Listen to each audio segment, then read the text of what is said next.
I decided to take a little bit different approach and to look at this material from a little bit different angle than just giving you just an examples of an AI. I was listening very carefully to what Ms. Czapska was telling us. It was very interesting speech. I think that I have a completely different view of these matters, because I think that machine-generated works simply doesn't belong to the copyright area whatsoever. Point. But okay, let's start with the regardless of what I'm speaking, I decided a long time ago to start with this slide. This is a very simple one. You see the public domain map with all the countries on the whole world marked with different colors. Each color means different duration of copyright protection, between 25 years and up to 100 years in Mexico there. Unfortunately, this month, one of the very few places on the world have joined, unfortunately it's a joke of course, have joined the WIPO Convention, I mean the Marshall Islands, and the Timor, here, somewhere here next to Australia, joined the WIPO Convention, which means that there are fewer and fewer places on the earth where you can go and infringe the copyright without legal consequences. Regrettably, joke. Okay, so exactly what does it mean? I'm not going to tell you about the monkey Naruto, which shot a selfie 3 years ago and provoked a great big discussion in the United States whether the non-human creation should be still called creation and whether they are copyrightable. They are not, and rightly so. I'm not going to tell you about the new Rembrandt. Hold on. No, okay. This is the brand new Rembrandt from the last year, created by the software, created by the Dutch informatician. This is even the specialists for the Rembrandt have big problems to. They were not just sure whether this is the original one or not original one. As you can see, by purpose I did not quote the source of these paintings because I think that this is not a copyrightable work. Therefore, I did not put the quote on the source. However, I think that this is a good practice doing this normally. This is the very exception which I did also by purpose. But I'm not going to develop this issue anymore. Okay, the simple answer to the simple question whether we need urgent lex robotica is no. No, of course we don't need. Neither is it urgent, nor we need it at all. Because there is a huge vast number of arguments against the new kind of protection for the robots.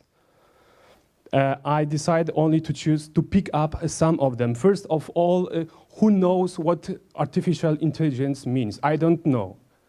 I might guess that artificial intelligence means a kind of a being equipped with something with consciousness, which I know from the movies, and that's all. But being honest, I don't care very much about the definition of artificial intelligence, because as a human being, I'm not capable to encompass all of these nuances related to artificial intelligence. What I do care about as a lawyer, as an academician and practitioner, I do care about that the law is transparent and more or less easy to work with.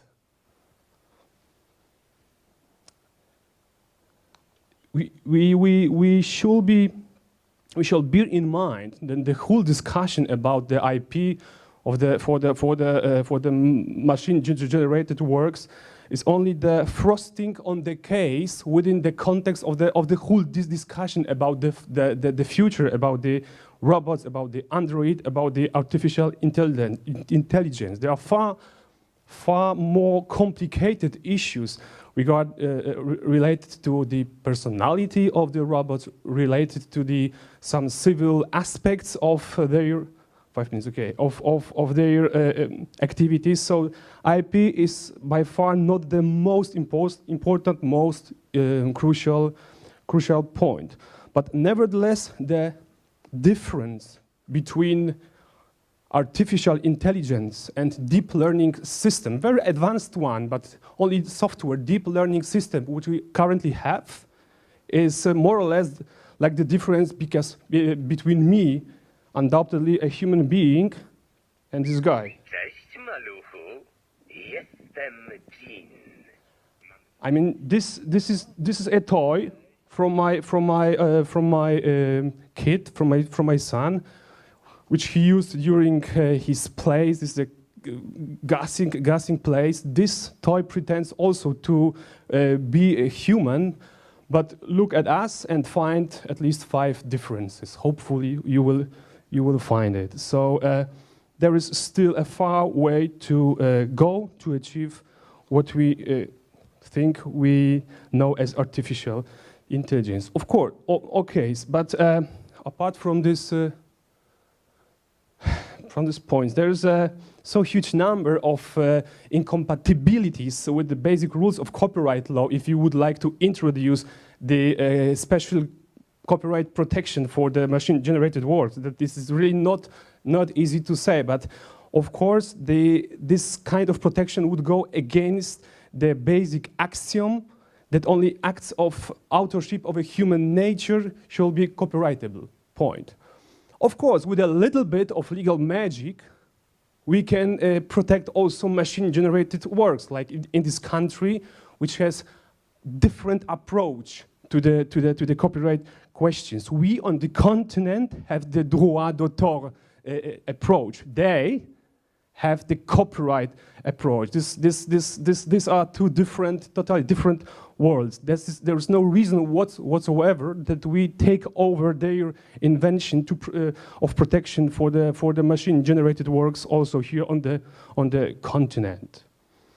Second thing is that if we would introduce this new layer of protection, it would only increase the total confusion and intransparency.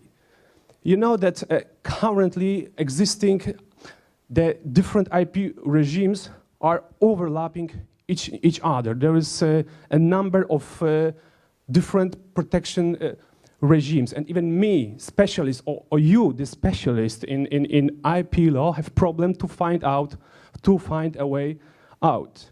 It would be counterproductive.